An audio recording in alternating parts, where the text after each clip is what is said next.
Alô, alô, boa tarde, salve, salve. Sejam todos bem-vindos a mais uma edição dos Donos da Bola, com Cadu Doné, com Edmar Oliveira. Daqui a pouco, volante do Cruzeiro, Nilton, é o nosso convidado nesta edição de segunda-feira, pós primeira rodada do Campeonato Brasileiro. Com uma vitória, Cruzeiro ontem passeou para cima do Goiás, com derrota do Atlético para o Coxa, derrota do América também na Série B. Você pode participar com a gente seguindo o programa no Twitter, @os Donos da Bola MG, e também no facebook.com/os Donos da Bola MG. Foi uma estreia para cruzeirense, todos eles, sem exceção, ficarem animados. O Cruzeiro passou por cima do Goiás e foi o autor da primeira goleada do Campeonato Brasileiro. A reportagem é de Ricardo Feller.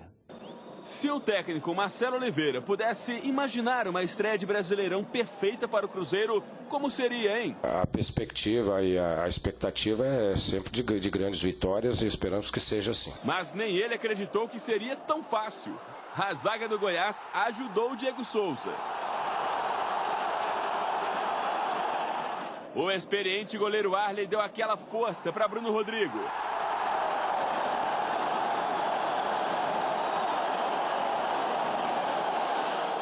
O caminho, meu amigo, era a bola parada. Quase um treinamento. E o volante Nilton treinou bem. Aproveitou até para mandar um recadinho especial para a esposa. Amor, te amo! Filha, pra você também, meu amor! E quem mandou um recado de artilheiro foi o atacante Borges. Em vez de declaração de amor, piruetas. O terror, o Borges é matador, grita a torcida. 4-0 Cruzeiro, primeiro tempo ainda. Faltam alguns minutos para acabar. Uma estreia dos sonhos da Raposa. Que pesadelo pro Goiás, hein? Agora, cara, é paciência, segurar para não levar mais gol. O Cruzeiro voltou para a etapa final com o freio de mão puxado, querendo só administrar. Ainda assim, naquela história de treino com bola parada, fez mais um, de novo com o Nilton. Presentão para a esposa. Ela não estava aqui, mas sabia que eu ia fazer uma boa partida, então fico feliz de estar fazendo esses dois gols e estar fazendo essa boa partida, ter feito essa boa partida aí e, claro, ter começado com o pé direito também. Uma estreia de quem pretende ditar os passos do Brasileirão.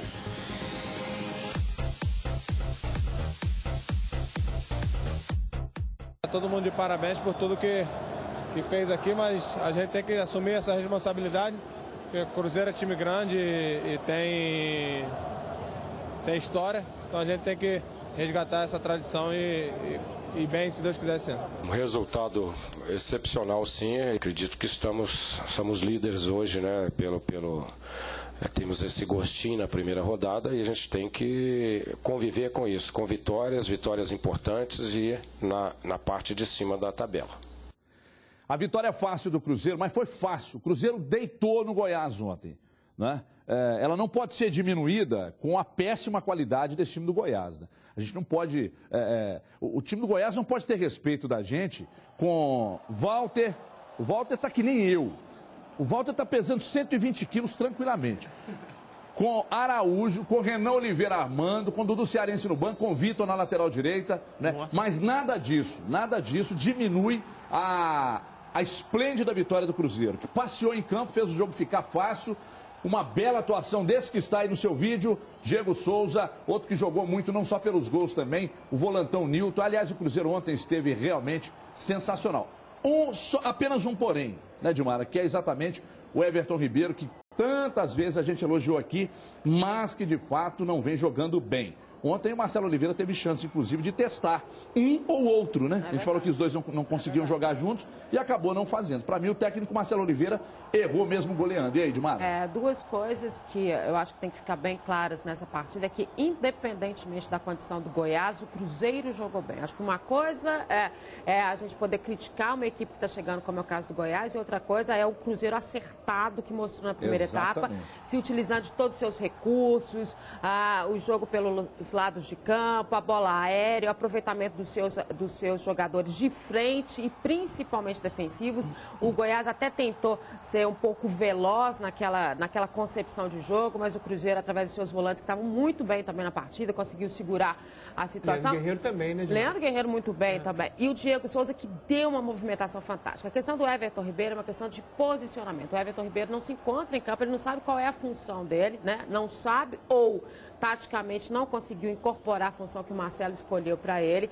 E uma outra situação que eu coloco no Cruzeiro, não sei se o Cadu concorda comigo, são 5 gols, né? Incluídos 5, beleza. O segundo tempo, o Marcelo não tinha que ter mexido na equipe. Eu acho que já não é mais tempo de testar, é brasileiro. Quanto mais você fizer, mais lá na frente isso vai valer. O Goiás já foi, já era, e poderia ter sido, foram 5, poderia ter sido 8. Acho que essa parte de testar agora tem que ficar para o treinamento. O brasileiro é seriedade, o brasileiro tem que fazer, deu chance, tem que fazer, porque lá na frente sobra. Ô Cadu, ontem ele teve, a gente já destacava aqui, o Marcelo Oliveira, a possibilidade de testar o Everton Ribeiro sozinho na armação ou o Diego Souza. Quando ele sacou e meteu 4 atacantes, e aí não quer dizer que fique ofensivo o time com 4 atacantes, ele acabou, como não ficou, um espaço enorme, um buraco no meio campo, e o Goiás até que cresceu um pouquinho, sem levar muito perigo, mas chegou mais do que no primeiro tempo. O Marcelo errou, na sua opinião, sacando Everton Ribeiro e Diego Souza? Primeiramente, boa tarde, Everton, boa tarde a todos. Essa hora dos 4 atacantes, você se refere no momento em que o Elber e o Luca entraram, sim, não é isso? Sim.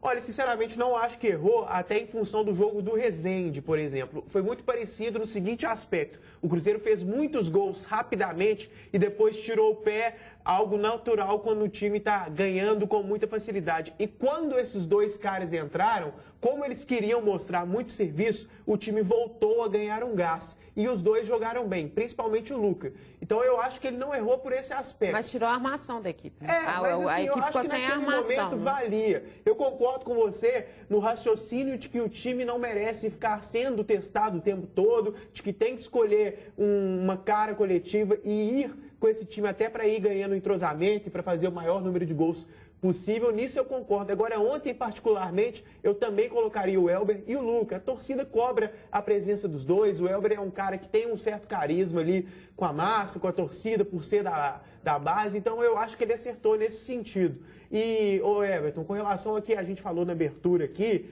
de que não dá para menosprezar a vitória por ser o Goiás, isso fica muito claro com muitos fatos que a gente pode analisar. Entre eles, o fato de que muitos times grandes, como o Cruzeiro, enfrentaram equipes medianas como o Goiás e nenhuma venceu com tanta facilidade, não só no placar, mas na forma de jogar, por exemplo. O Vasco, todo mundo sabe que não é um favorito ao título, mas penou para ganhar da Portuguesa. O Inter teve dificuldade com Vitória. Será que o Goiás é tão pior do que o Vitória, por exemplo? E vários exemplos que a gente pode dar. Então, acho que não dá para menosprezar de forma alguma a vitória do Cruzeiro, porque há muitas equipes como o Goiás no campeonato e ninguém conseguiu uma vitória com tanta facilidade. Até na primeira rodada dá pra gente embasar dessa forma. Falando em má fase, a gente citava aqui o Everton Ribeiro, o técnico Marcelo Oliveira falou sobre o momento do meia dentro do time cruzeirense. Acompanhe.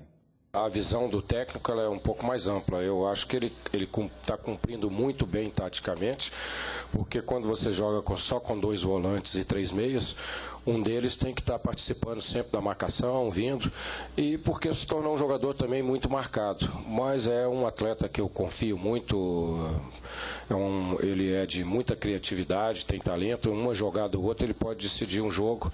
Então eu tenho mantido o Everton por tudo isso, e nós temos aí as opções também de segundo tempo, né, para aumentar a velocidade, jogadores jovens também buscando espaço. Mas depois de 5-0, acho que não dá para analisar negativamente ninguém. Muito bem, tá aí, técnico Marcelo Oliveira. Agora, deixa eu falar uma coisa pra você. Você quer ganhar a camisa do Brasil e conquistar o seu carro novo? A hora é essa, hein? Você que tem mais de 18 anos pode comprar o seu carro por apenas R$ 299 mensais. É isso mesmo, menos de R$ 10 por dia. Compre agora, mas agora mesmo, ligando para o 3003-4443, 3003-4443. Se você tem um carro usado, você pode inclusive entrar como lance. E olha que moleza, com o seu lance, você pode diminuir ainda mais o valor da parcela e também o prazo de pagamento. É só um Brasil mesmo para fazer isso por você, hein? Mas ligue nesse minuto, ligue já e compre o seu sonho, 3003-4443. 3003-4443. Ainda não ligou? Então fique sabendo que quem ligar agora e comprar um consórcio vai concorrer a prêmios de R$25 mil por semana até o final do seu plano. Imagina você de carro novo, com R$25 mil na mão para gastar como quiser e o seu time campeão. Você não vai perder, claro. 3003-4443. Visite o estande do consórcio Chevrolet Brasil nos shoppings Del Rey e Estação BH. Seu Chevrolet novo por menos de R$10 por dia. Tá ficando louco? É claro que não. Só um Brasil faz isso por você. Promoção para os 10 primeiros que ligarem e comprarem um consórcio. Cada um vai ganhar uma camisa do Brasil para torcer bonito na Copa das Confederações e também na Copa do Mundo. 3003-4443. Você não vai deixar, claro, para os 45 do segundo tempo a sua maior paixão, né? Conquiste o seu novo carro agora. 3003-4443. 3003-4443. Chama a atenção, hein? O valor do carro dividido em pequenas parcelas, sem aquele monte de taxas, só na Chevrolet Brasil. 3003-4443. Ligue já, ligue agora. Olha aqui, o Galo acabou sofrendo, e foi com um time misto, lá para Curitiba, e começou vencendo e depois cedeu um empate e, consequentemente, no finalzinho, já nos acréscimos, a derrota. Vamos aos melhores momentos de Curitiba de virada 2, Atlético 1. Olha aí, olha a situação aí. Aliás, eu confesso que trabalhei no jogo do Cruzeiro, eu e o Edmar trabalhamos, e eu não consegui assistir nenhum VT. Mas o Cadu comentou esse jogo, e o Cadu pode falar da situação do Atlético. Cadu, o Atlético foi com time misto, perdeu o jogo. Na sua opinião, ele deveria ter entrado com time reserva, com time titular, o jogo não foi tão ruim como pareceu? Time titular definitivamente não, Everton. Acho até que dava para poupar mais alguns jogadores, por exemplo, o Bernardo e o Tardelli, esses que são os principais nomes do Galo, fora o Jô e o Ronaldinho, que já foram poupados. O jogo foi muito equilibrado, Everton. A partida não foi tão boa assim, foi até movimentada, mas tecnicamente, em termos de chances de gol, deixou um pouco a desejar, mas acho que o empate teria refletido bem o que aconteceu em campo. Foi muito equilibrada, não foi uma atuação desastrosa do Galo, tampouco uma atuação inspirada. Foi uma atuação mediana e é natural para esse momento a gente esperar isso. Jogo fora de casa, viagem longa, time cansado no segundo tempo. A gente sentia o time do Galo claramente sentindo o aspecto físico, os desfalques, o fato de entrar com o time misto. Acho que somando isso tudo, era natural que a atuação não fosse tão boa assim. Acho que, taticamente, um dos aspectos que a gente tem que destacar mais é a presença do Júnior César e como o Curitiba criou jogadas em cima desse jogador, Everton. Como o setor dele... Já tinha acontecido na Libertadores, né, Cadu? Exatamente. Ele tem entrado, eu assisti o VT do jogo depois e pude acompanhar o VT completo, obviamente. Mas o Curitiba também não é uma equipe que vai exigir tanto do Atlético. Talvez por isso que eu fui favorável o tempo inteiro que o Cuca tivesse poupado mais jogadores. Eu acho. Acho que ele estaria mais descansado. O Tijuana vem na quinta-feira, já está em Belo Horizonte, inclusive, e vem na quinta-feira como uma equipe ainda sem definição, ou seja, não tem uma situação definida, né? Houve um empate, lá a gente sabe que o Atlético é muito poderoso em Independência, mas muita coisa ainda pode acontecer. Por isso que eu acho que ele poderia ter tirado um pouco dela. Cadu, quem no Atlético jogou bem e quem no Atlético jogou muito mal? Eu acho que o melhor em campo do Galo, mais uma vez, foi o Tardelli, fazendo a função do Ronaldinho dessa vez, mais centralizado ali, mostrou o quão completo é esse cara, quão completo ele é hoje em dia, jogando em mais uma nova função, e foi bem. Então o destaque, na minha visão, foi o Tardelli. O jogador que mais deixou a desejar foi o Júnior César mesmo. A gente e o viu... Bernard também, né? E o Bernard. Acho que defensivamente o Júnior César colocaria um pouco acima nesse lado negativo, pelo fato de os dois gols do Curitiba terem nascido no setor dele. A gente que está vendo os momentos ali, que já viu os lances, a gente viu que dois cruzamentos, um jogada aérea e o outro cruzamento rasteiro, mas os dois em cima ali do Júnior César. Então, quando o Cuca sacou o Júnior César e colocou o Richarlison na lateral esquerda, muita gente contestou, ele acertou e acertou em cheio. Acertou principalmente no quesito marcação. O Galo, que tem o Marcos Rocha, que sobe muito, precisa que na esquerda alguém fique mais atento à marcação, e nesse aspecto o Richarlison é mais jogador do que o Júnior César. E o Pierre errando muito espaço ontem, né? O Josué não entrou tão bem, assim como costuma entrar. De novo, né? A gente espera tanto que ele acerte aquela questão do passe. O passe do Atlético ontem foi lamentável. E a questão do Bernard, a gente sempre fala mais do Bernard, porque a gente espera o Bernard dar movimentação, joga muito. Então, a situação dele, ele mesmo admite, né, a queda nesses nesses últimos jogos, mas é uma questão que o Cuca tem que conversar com ele, né? Até isso que a Edmara falou, Everton, depois do jogo, a entrevista que o Bernard deu aí para a imprensa toda, foi ao ar na Itatiaia, e ele deixou claro que reconhece que nos últimos 3, 4 jogos ele não vem atuando muito bem, mais uma vez se mostrando muito maduro, muito consciente, não escondendo o jogo, não está fugindo das críticas. Ele sempre é muito lúcido, né, nas avaliações, muito maduro. Aliás, daqui a pouco vamos falar disso também. O técnico Cuca comentou ontem a derrota logo na primeira rodada do Campeonato Brasileiro para o Atlético. Vamos lá. A análise que a gente faz é de um jogo que Curitiba começou melhor, nos 10, 15 primeiros minutos. Depois a gente equilibrou o jogo. Foi um primeiro tempo assim, sem muitas chances, né? No segundo tempo nós fizemos o gol. E no lance do gol, o Alexandre machucou, ficou fora, né? Durante um bom tempo, até quando a gente tomou o gol, tomamos com um jogador a menos, o gol de empate. E equilibramos, tínhamos o jogo sob controle, um jogo controlado, né? O Curitiba não oferecia assim um perigo. Sempre que eu joguei aqui, sempre fui muito pressionado, o Curitiba sempre pressionando muito, diferente de hoje, né? Que não tinha uma pressão exercida no nosso gol.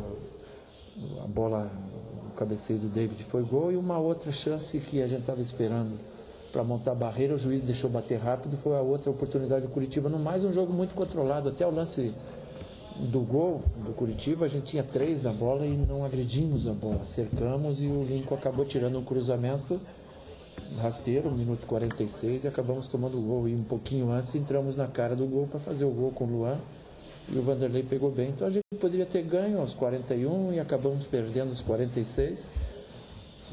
Lógico que é doído, porque qualquer jogo que você perde em cima da hora é ruim.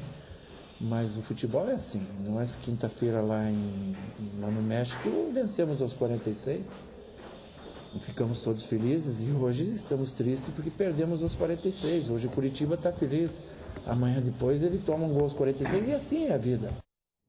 Muito bem, técnico Cuca falou, a gente fala mais do Atlético, o volante Nilton já está por aqui, em 2 minutos a gente volta e você, claro, continua ligado na Band, participando pelo @os donos da bola MG, no Twitter e no facebook.com/os donos da bola MG. Em 2 minutos a gente volta, até já.